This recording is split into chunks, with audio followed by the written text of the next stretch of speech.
Iyi ni radio BBC gahuza miryango ivugira i Londres kuri metero 19 25 31 na 41 no ku mirongo ya FM mu karere k'ibiyaga bigari no kuri internet kuri bbcgahuza.com.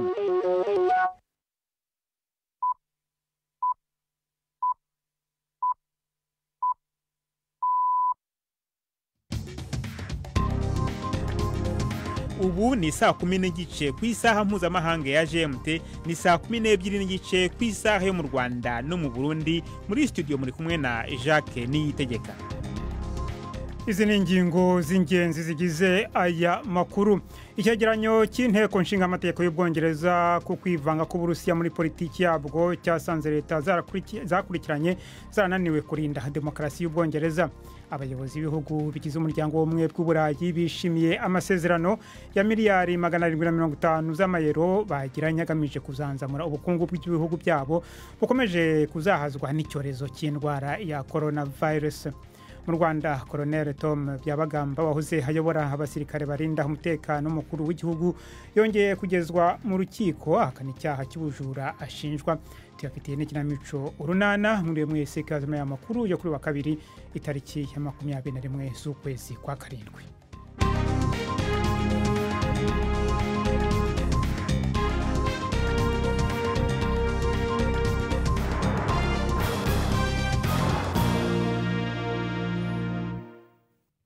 Ano makuru reka tuyahere hano mu Bwongereza. Akanama k'inteko nshinga amategeko ka kino gihugu kasanze leta zayoboye iki gihugu zarananiwe kurinda demokarasi yacyo kugira ngo idahungabanywa n'Uburusiya. Abagize akanama gashinzwe ibibazo by'iperereza n'umutekano kavuze ko ibikorwa by'Uburusiya bitagize icyo bisiga inyuma, bikabango byari bigamije gukwirakwiza amakuru y'ibinyoma n'umwiryane. Mu cyegeranyo cyayunguruwe cyane akanama kavuga ko leta y'Ubwongereza itigeze isuzuma cyangwa ngo ibuze Uburusiya kugerageza guhungabanya kamarampaka ku bwigenge bw'intara ya Ekose niyo kuva mu muryango w'ubumwe bw'Uburayi izwi nka Brexit. Kasabye ko hakorwa isuzuma ry'ukuntu kamarampaka ya Brexit yagenze, kandi kanasaba ko habaho byihutirwa ivugurura rikomeye ry'inzego za leta. Ko kanama kandi kanenze politiki yo gufungurira imiryango abaherwe b'Abarusiya, kavuga ko yatumye binjiza mu Bwongereza amafaranga yabonetse mu kwinjiza mu yandi amafaranga yabonetse mu buryo butemewe n'amategeko, ibyo ngo bigakorerwa mu mujyi wa Londres. Hagati aho leta y'Ubwongereza mu gusubiza iyo yavuze ko itazahwema kurengera inyungu z'igihugu, demokarasi yacyo na mahame kigenderaho mu gihe byaba bibangamiwe igihugu kitabwifuriza ineza. Yongeyeho ko nta gihamya gihari yabonye cyerekana ko hari ababashije kugera ku mugambi wo kwivanga muri kamarampaka yo kuva mu muryango w'ubumwe bw'Uburayi muri 2016, maze ivuga ko bidakenewe ko haba isuzuma ryo kumenya ukuntu ayo matora yabangamiwe. Umuvugizi w'ibiro by'umukuru w'igihugu w'Uburusiya we yavuze ko igihugu cye nta na rimwe kigeze kivanga mu matora hirya no hino ku isi, maze avuga ko ibyo Ubwongereza buvuga bidafite ishingiro. Abayobozi b'ibihugu bigize umuryango w'ubumwe bw'Uburayi bashimye amasezerano bagiranye nyuma y'iminsi 3 y'ibiganiro bikomeye hagamije kuzanzamura ubukungu bw'ibihugu byabo bukomeje kuzahazwa n'icyorezo cy'indwara ya coronavirus. Amasezerano afite agaciro k'amafaranga agera ku mayero miliyari 750, arenze kimwe cya kabiri cyayo akaba azatangwa nk'imfashanyo itazishyurwa cyane cyane ku bihugu byashegeshwe kurusha ibindi. Mu kiganiro n'abanyamakuru, perezida w'Ubufaransa Emmanuel Macron ari kumwe na mukuru wa leta y'Ubudage Angela Merkel yashimangiye ko aya masezerano agezweho ari intambwe nziza kuri uyu muryango. Perezida Macron: Je crois que nous avons aujourd'hui avec ce sommet, ndibaza ko iyi nama ibaye imwe mu za mbere ndende zibayeho mu mateka. Biranashoboka ko ariyo ibaye ndende kurusha izindi, kandi yagenze neza urebye ko twari tumaze amezi menshi tudahura imbona nkubone. Ariko ikiruta ibindi ni uko ari inama ivuyemo imyanzuro y'amateka. Twashyizeho uburyo bwo kuguriza hamwe bwa mbere, tunashyiraho umugambi wo kuzahurana mu buryo magirirane. un plan de relance solidaire pour la première fois. Dukomereze hano makuru mu Rwanda aho Colonel Byabagamba wahoze hayobora abasirikare n'umutekano mukuru w'igihugu yongeye kugezwa mu rukiko hakana icyaha cy'ubujura ashinjwa. Yahakanye icyaha cy'ubujura ashinjwa. Iki ni ikindi cyaha arezwe kuko yarasanzwe afunzwe kubera ko urukiko rw'ubujurire rwari ruherutse kumukatira igifungo cy'imyaka 15 ahamijwe ibyaha birimo kwanduza isura y'u Rwanda mu mahanga. Nta bisobanuro byatanzwe kuri iki cyaha gishya cy'ubujura kubera ko urubanza rwasubiswe nyuma yaho abunganira Tom Byabagamba batabonekeye mu rukiko. Ni inkuru ya Jean Claude Mwambutsa i Kigali wari mu rukiko. Bwa mbere mu rukiko Colonel Tom Byabagamba bigaragara ijisho ko yananutse cyane, yitabye yambaye imyenda iranga imfungwa z'abasirikare. Mu zindi manza zashize yazaga yambaye umwambaro wa gisirikare ndetse n'ipeti rye rya koloneli. Nta mwunganizi mu mategeko bari kumwe ndetse nta n'umwe bo mu muryango we wahagaragaye nk'uko byabaga mbere. Urukiko rwa Kagarama mu karere ka Kicukiro rwari ruzengurutswe n'abasirikare benshi, bamwe ndetse baninjirana nawe mu cyumba cy'iburanisha. Uretse mu bujurire bwabaye ubwa mbere kandi Colonel Byabagamba aburanira mu rukiko rw'abasivile. Ku buryo bwatunguranye umucamanza yabajije Tom Byabagamba niba yemera icyaha aregwa cy'ubujura. Byabagamba asubiza ko atacyemera. Bwari ubwa mbere iki cyaha cy'ubujura cyumvikana ndetse nta n'icyasobanuwe kirebana n'iki cyaha. Ubwo igisirikare cyamenyeshaga mu kwezi kwa kane ko Colonel Byabagamba agomba gusubizwa mu rukiko, cyamuregaga umugambi wo gushaka gutoroka gereza ndetse no gutanga ruswa. Ubwo bamwe mu bo bafitanye isano batabwaga muri yombi nyuma yaho, nabwo byavuzwe ko bashatse kumufasha muri uyu mugambi wo gucika igifungo. Ubwo twabazaga urwego rw'ubushinjacyaha rwaduhamirije ko icyaha cy'ubujura aricyo cyonyine rufite cyo kumurega, ariko ntacyo rwashimye kuvuga ku byari byavuzwe mbere n'igisirikare. Iburanisha rya none ntiryafashe akanya kanini kuko Tom Byabagamba yavuze ko adashobora kuburana adafite umwunganira mu mategeko. Yabwiye umucamanza ko asanganywe abanyamategeko babiri ariko akaba atazi niba bamenyeshejwe ko hari urubanza. Urukiko rwahise rutegeka ko urubanza rusubikwa rukazasubukurwa ku itariki ya 14 z'ukwezi kwa 9.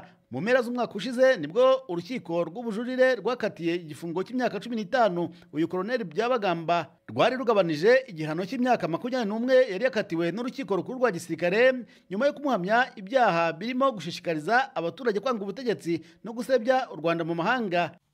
Ahandi havugwa urubanza ni muri Sudani hatangiye urubanza rwahoze hayoboye icyo gihugu Omar al-Bashir ku bijyanye n'ihirikwa ry'ubutegetsi ryatumye hamara imyaka irenga 30 ayobora icyo gihugu. Uyu mugabo w'imyaka 76 n'abandi bantu barenga 12 baregwana hamwe bashobora gukatirwa igihano cy'urupfu icyaha kiramutse kibahamye. Ni inkuru ya Catherine Byaruhanga mugezweho na Yvette Kabatesi. Omar Bashir yari yagarutse mu rukiko yisobanura ku birego birebana n'igihe cye cy'ubutegetsi. Urubanza rurasesengura kugeza no ku buryo yageze ku butegetsi. We nk'uwari umusirikare mukuru ndetse n'abandi baregwa guhirika guverinoma yatowe cyane ya Minisitiri w'Intebe Sadek al-Mahdi. Bashir yahiritswe ku butegetsi mu kwezi kwa 4 umwaka ushize nyuma y'imyigaragambyo ikomeye y'abaturage.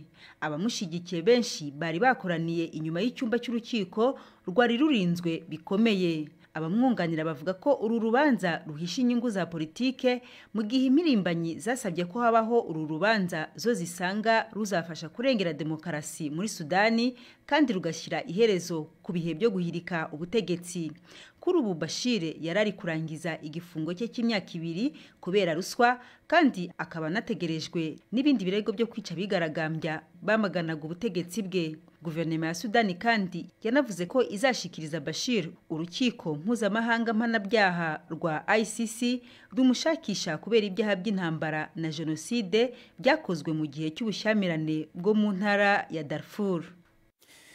Minisitiri w'ububanyi n'amahanga wa Leta Zunze Ubumwe za Amerika Mike Pompeo yavuze ko yagiranye ibiganiro birimo ukuri kandi byubaka na Minisitiri w'Intebe w'Ubwongereza Boris Johnson i Londres. Bwana Pompeo yavuze ko mu byo baganiriyeho harimo itumanaho rikoresha ikoranabuhanga rigezweho rya 5G n'ibiganiro ku bucuruzi hagati y'ibihugu byombi. Mu cyumweru gishize Ubwongereza bwafashe icyemezo cyo kutemerera ikigo cy'itumanaho gikomeye cyo mu Bushinwa Huawei kugira uruhare mu gushyiraho ibyuma bizakoreshwa n'itumanaho rya 5G kubera ko Leta Zunze Ubumwe za Amerika zidashira amakenga iki kigo kubirebana n'umutekano.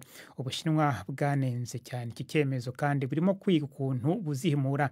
Naho ibiganiro by'ubucuruzi byo biraba muri kino gihe Ubwongereza burimo gushakisha amasezerano mashya n'ibindi bihugu nyuma yo kuva mu muryango w'ubumwe bw'Uburayi. Mukomeje kumva BBC gahuza miryango, muradukurikira kandi kuri Kisoro FM mu majyepfo ya Uganda. Abari mu Rwanda no mu Burundi muradukurikira ku mirongo migufi ya shortwaves, naho abari kuri internet muradukurikira kuri Facebook live isa 12:40 ku masaha yo mu Rwanda no mu Burundi.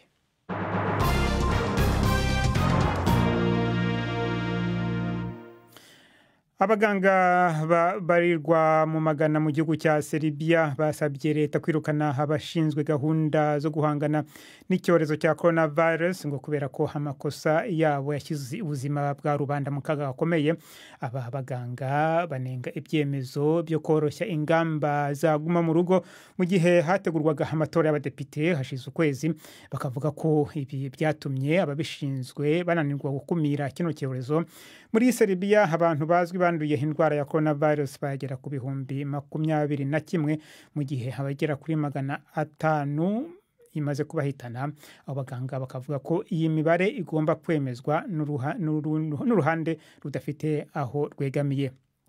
Tukivuga ku iyo ndwara ya coronavirus, kwambara udupfukamunwa mu maduka manini y'ibyo kurya, amabanki n'amaposita guhera ku wa gatanu bizongera kuba itegeko mu gihugu cya Autriche nyuma y'ibyumweru 3 kuba itegeko bivanyweho. Umukuru wa leta ya Autriche Sebastian Kurz yavuze ko iki cyemezo cyafashwe muri gahunda yo kurwanya indwara ya COVID-19 yongeye kwiyongera muri icyo gihugu. Kwambara udupfukamunwa byo byakomeje kuba itegeko mu modoka zitwara abagenzi na gari ya moshi, mu bitaro, mu maduka acuruza imiti n'ay'abakora akazi ko gutunganya imisatsi.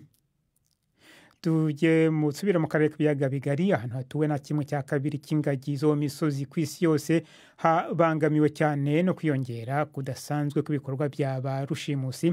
Abo bakaba bibasiye ingagi zo muri pariki y'igihugu ya Virunga mu burasirazuba bwa Repubulika ya Demokarasi ya Kongo. Biravuga ko kwiyongera kw'ibikorwa byabo kuri mu guterwa n'ubukene buboneka mu baturage begereye iyo pariki bwiyongereye cyane kubera icyorezo cy'indwara ya coronavirus. Ni inkuru ya Richard Hamilton mugezweho na Francine Kwizera. Abajejwe gukingira ishamba cimeza rya Virunga baracunze umwe mu miryango y'inguge nini zo mu bwoko bwa gohiye canke gorira. Iryo shamba rikingiye riri ku buringanire bwa kilometero kwadarato zigera ku 8,000, ribogabogamwo ubwatsi buremvye, ibiti vy'amashamba, amasonga y'imisozi konje hamwe n'ibirunga. Bikekwa yuko ririmwo ubwoko bw'inyoni, ibikoko binyogomba n'ivyo mu bwoko bw'ivyonsa birenze igitigiri ibiri mu yandi mashamba cimeza yose ku isi. Muri ivyo bikoko ivyagize iryo shamba rurangiranwa ni inguge zo mu bwoko bwa Gohille de Montagne. Mu kwezi kwa gatatu ingenzi zarimiriwe kuramutsa izo nyamaswa mu ntumbero yo kuzirinda kwandukirwa na coronavirus. Ivyo ngo vyatumye nk'uko bivugwa n'umuyobozi waryo Emmanuel Domerode, uruhigi rw'izo nyamaswa ruca rwiyongera. Mu byumweru bishize twabonye hiyongera umubare w'imitego muri pariki y'Ibirunga. Hanyuma rero ku wa gatanu w'icyumweru gishize umwana w'ingagi afatwa n'umwe muri iyo mitego, avuza akaruru nk'aho hari ikimubayeho, maze bashobora kumutabara vuba, bakuraho uwo mutego, bamuha imiti ya antibiyotike. Ibyo byakozwe neza. Emmanuel Demerode avuga kandi ko kubera kuduga kw'ibiciro by'ibifungurwa, kubura akazi no kugabanuka kw'ingenzi, ababa hafi y'iryo shamba ari ryo baciye bahindukirira mu kurondera ico rirenza. Mu kwezi guheze kwa gatandatu mu gihugu kibanyi ca Uganda, inguge y'ingabo yari izwi cyane ku izina rya Rafiki yishwe n'abahigi mu ishamba cimeza rikingiye rya Bwindi. Igihe ingenzi zizosubira kugendera iryo shamba n'ubu ntikiramenyekana. Inguge n'igikoko gifitanye isano rya hafi cyane na kiremwa muntu, ku buryo bisangiye ibice 90% by'uduce ndangakamere bita ADN. Niyo mpamvu abahinga bagabisha yuko izo nyamaswa zishobora kwandukirwa na coronavirus bigatuma zica zihona burundu. Bakunzi b'ikinamico runana, uyu mwanya n'uwanyu.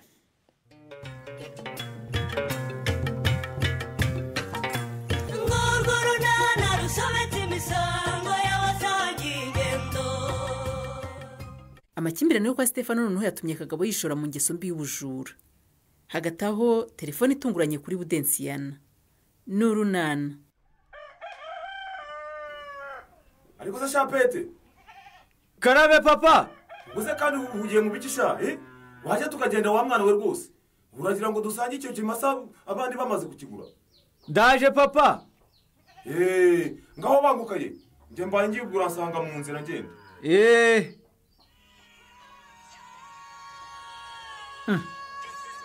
Feliciana mamagaye na mahorora. Karame Felicia. Allo? Chore, ko numvijwe tari Feliciane. Erega ningesete. Ngonde? Ningewe. Nikose, ose iyi nimero sinanditse izina ritari rya nyirayura. None se, uyu mpamagaye ntabwo ari Feliciane? Oya ntabwo ari we. Wowe surinde? Ariko sugoye singesete. Ntabwo nakumenye. Nukuri rwose nitabye nzi ko ari umuhungu witwa Feliciane. Niwe nanditse iyi nimero impamagaye. Ndi mutasi wa cyana. Nubundi nkoresha telefone ya Feliciane. Mutebiteze? Waranyanze wowe. Oya ntabwo nakwanze sheri. Hanyuma se we, uzi ko ntatekerezaga ko ushobora kumpamagaza telefone ya Feliciane? Nibyo. Nukuri da? Bibaye ngombwa nyine ko nkuhamagara nkoresheje ya Feliciane. Ya indi yawe se ntukifite? Ndayifite ariko nyine amafaranga yo guhamagara mfite. Ubwo watinyutse ute gukoresha telefone ya Feliciane? Nashatse kumubesha nyine mbona arayimisha ariko nyine nanjye ngiye kuguhamagara ndamwitarura ngo atarabuka. Nibyo. Shapete. Karame. Kudutega amatwi muri icyo kiganiro cyagihagarariwe na Mark Niyonkuru.